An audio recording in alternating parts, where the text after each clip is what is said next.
আগামী আইপিএলে পান্ডিয়াকে নিয়ে কি চাপ বাড়ছে মুম্বাইয়ের?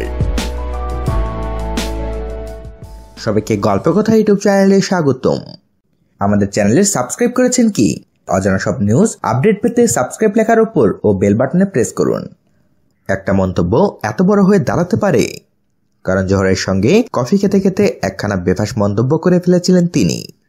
তারপর থেকেই হার্দিক পান্ডিয়ার মুন্ডচ্ছেদ শুরু হয়েছে দেশ জুড়ে। মহিলাদের নিয়ে অশালীন মন্তব্য, পরে ক্ষমা প্রার্থনা। পান্ডিয়া বলছেন তিনি আবেগে বয়ে গিয়ে কথাটা বলে ফেলেছিলেন, কাউকে আঘাত করার উদ্দেশ্য ছিল না তার।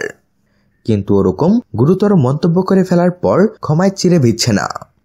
একজন ভারতীয় দলের ক্রিকেটার কি করে প্রকাশ্যে মহিলাদের প্রসঙ্গে এরকম জঘন্য মন্তব্য করতে পারেন? প্রশ্ন তুলেছেন অনেকে। ক্রিকেট সার্কিট থেকে তো বটেই, সমাজের বিভিন্ন স্তর থেকে হার্দিককে লক্ষ্য করে নিন্দার ঝড় উঠেছে। ভারতীয় ক্রিকেট বোর্ড হার্দিকের বিরুদ্ধে কড়া শাস্তির ইঙ্গিত দিয়ে রেখেছে, যার জন্য অস্ট্রেলিয়া সফর থেকে তাকে তড়িঘড়ি দেশে ফেরারও নির্দেশ দেওয়া হয়েছে। বিসিসিআইয়ের তরফে জানানো হয়েছে হার্দিক পান্ডিয়া অনির্দিষ্টকালীন সময়ের জন্য সব রকম ক্রিকেট থেকে নির্বাসনে থাকবেন। একই শাস্তি বহাল রাখা হয়েছে কেএল রাহুলের ক্ষেত্রেও।